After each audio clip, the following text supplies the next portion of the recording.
Welcome to Taking the Rams by the Horns, a podcast that takes current affairs out of current affairs. This is an award-winning podcast in partnership with Sowetan Live. I'm your host, Rams Mabote. So on Sunday, I was minding my business, catching up with football. Now that football is back, European football and stuff. And then I get a phone call, somebody saying, hey, switch on to ENCA. And who was on ENCA? Miss TEBOGO Malaka. There she is on television on another Sunday, setting the record straight about her fateful encounter with Peter Louis Mybeck the previous week. Well, I won't recap. For context, go to the previous episode, right? I gave all context about her previous meeting with Peter Louis Mybeck. So today, I want to talk about the ENCA interview she had. She was clearly emboldened because it's a different platform. And I suspect she also felt more comfortable around a black journalist. And she probably was even promised a fair hearing, to give her side of the story. And she gave us a rundown of what happened at the erstwhile Stellenbosch wine farm. I never had the opportunity to confront him about what has been happening. And the first thing I asked him was, why do you hate me so much? She confronted him? Like, confront? It didn't seem like it to me. It seems like she had gone to meet this guy who had been wanting to talk to her and was always talking to the spokesperson. But now in this case, she confronted him. But it gets even more exciting. Why do you hate me? She wants to be loved. So she gets away from her home again on this particular Sunday to go speak to another journalist about why the previous journalist hates her. What's with TEBOGO Malaka? Why do you do this to yourself? And within minutes, she went on to the crux of the matter. I have had discussions with Mr. Pasha, and we had agreed on working relationship moving forward, and I had asked for a token of appreciation. And I said, I don't know anything about that. Maybe let us call Mr. Pasha then to come back. Indeed, when Mr. Pasha, the spokesperson, got back into this chat between her and the other journalist in Stellenbosch, maybe I should put them that way, the Stellenbosch journalist and the Johannesburg journalist. You'll know which one is which, right? So when Pasha got back and joined them, he unleashed the now infamous 60,000 token of appreciation. You see, the problem is that the more she speaks, the more she brings out more stuff that should not be coming out. And she thinks she's defending herself. She thinks she's setting the record straight. Well, but note, the suspended CEO, by the way, did not know about this token of appreciation. She says she heard about it first from the Stellenbosch journalist, right? And then, of course, when Pasha got back onto the setting, he then unleashed this token of appreciation. Let me tell you. And trust me, hey, I'm no CEO material. I'm just a podcaster. But if I were CEO of a multi-billion rand institute who does projects that are huge worth millions of rand, and there's a talk about a token of appreciation for somebody outside my organization, let alone a journalist, I would want to know what that token is and what it is for. But not our CEO. She didn't know, right? She just didn't know. It was between the journalist and her spokesperson, because actually she says, because he knows about these things, he's the one who speaks to the media. Oh, God. And then, of course, she drops another bombshell. I would argue that I was set up, because now when Mr. Pasha came back, the journalist kept saying, Mr. Pasha, where is the token of appreciation? Where is the token of appreciation? And Mr. Pasha then took out the money. I assume that's what they had talked about before, because they have met several times before. But then when the media reports and the video came out, it's me But I never had the money. I never took out the money. I don't know about you, but it seems she's throwing Pasha under the bus here, or maybe under the wine farm, under a very serious dollop of grapes in the wine farm. Who exactly set her up? Because I don't think she could say Peter Louis Maybeck set her up. It would be then the guy who came with the money to give to the journalist who set her up because she did not know about it. It's not the other way around. It's not like Peter Louis Maybeck, was seen asking for a bribe and then they gave it and then he was setting them up. No. So who set her up? TEBOGO, who set you up? Maybe I should speak to her, not to to you guys who watch this podcast. Because if Pasha did not know about the token of appreciation, logic dictates to me, he would not have played ball, right? So if only the Stellenbosch journalist knew about the token of appreciation, only he would have known, and Pasha also would have been confused. What are you talking about, meneer? Ons weet nie wat praat jy van. Waarvan? Is my Afrikaans okay? I last did it in 1988, so forgive me. So who exactly set up our esteemed CEO here? Note that throughout the entire interview, our intrepid journalist, Wanpule Lichwiti Jones of ENCA, is asking some of the toughest questions only an innocent CEO could answer. Like? This video was edited and chopped and doctored. Yeah. If you look at the entire video, it would not show exactly what is narrated out there. It will show exactly how the meeting went. And I was never part of a token of appreciation or a bribery, or I never went there with the intention to bribe anyone. I have had a very bad relationship with this journalist. Why on earth would I then fly over and meet someone for the first time and offer a bribery? Many would have browned their pants after such questions, but she knows that she should not have done this. Who did she hear this from? This podcast. So we know now that she also watches this podcast. One more subscriber. Ha! I hope she doesn't go to jail, but they do get cell phones that you can watch from there. In the meantime, our ENCA reporter continued to ask more tough questions. Your foundation claims that this video was doctored. It's not a true reflection of what happened. So please, tell us your side of the story, your view, what really transpired there. So, when the interview ended, which I thought did not help her much, although she was convinced that she was setting the record straight, the real strategy came out. I went straight to X, formerly known as Twitter. And what was there? What was trending on X? 2 hashtags. Hashtag TEBOGO MALAKA setting the record, and hashtag behind TEBOGO MALAKA. I like the second one. It is too giving. It is too obvious. Behind TEBOGO MALAKA, right? Almost immediately at the end of the interview, it was wild on X. The post by some of the strangest people with even strangest or stranger comments and names. Like, one of them, at Shokipay, a.k.a. Abi or AB. It says, a headline is not a verdict. TEBOGO MALAKA is entitled to fairness, not judgment by media narratives.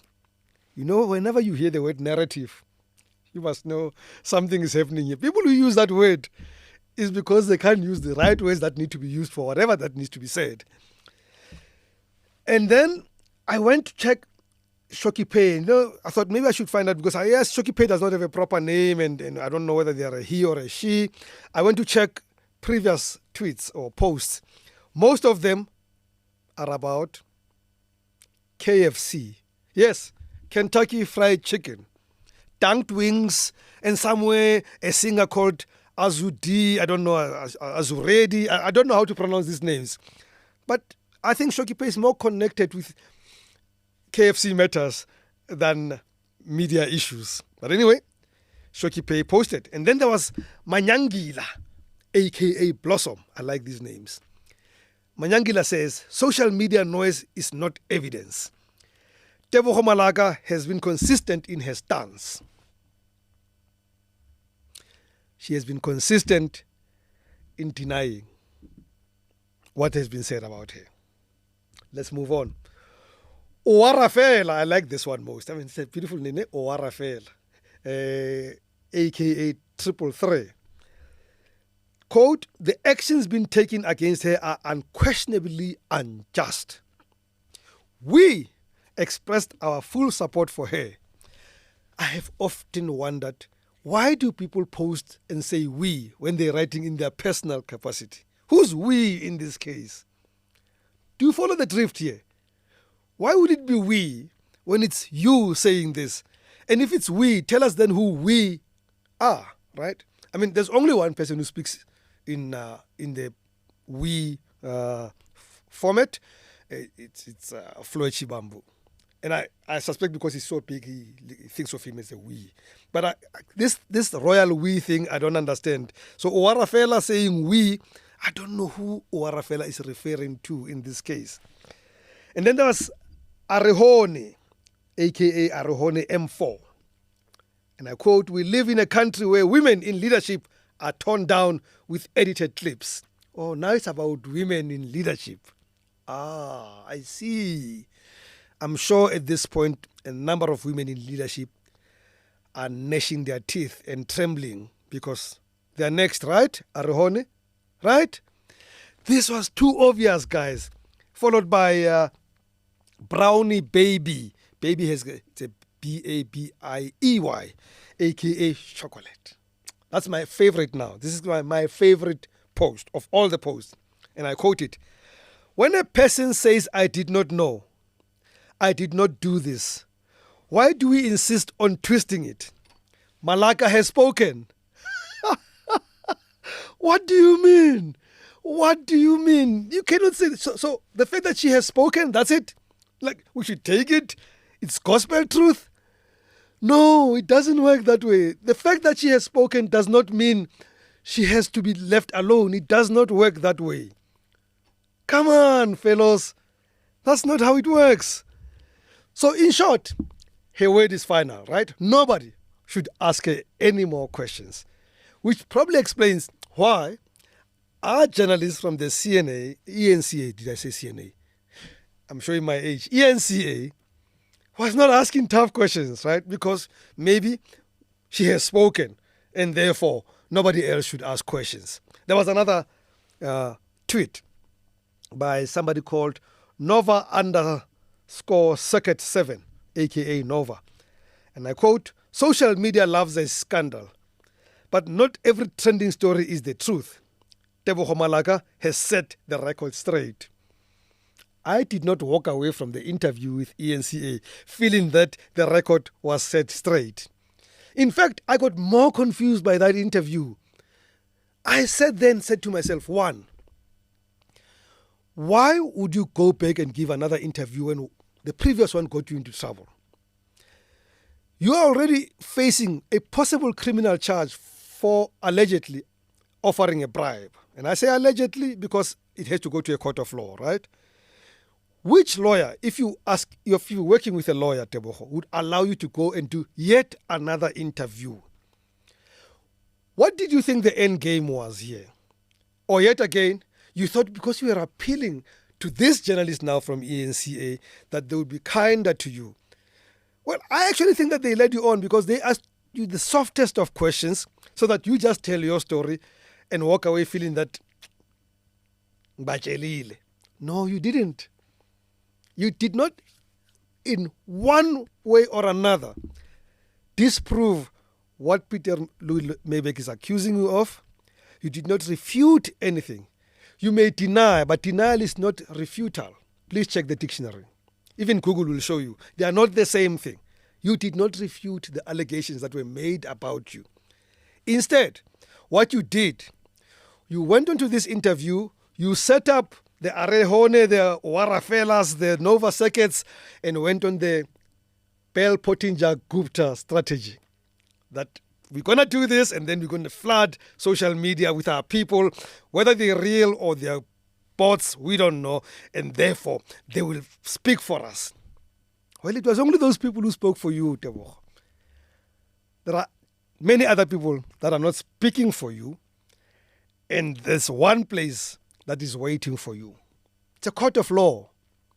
I cannot speak about the next one.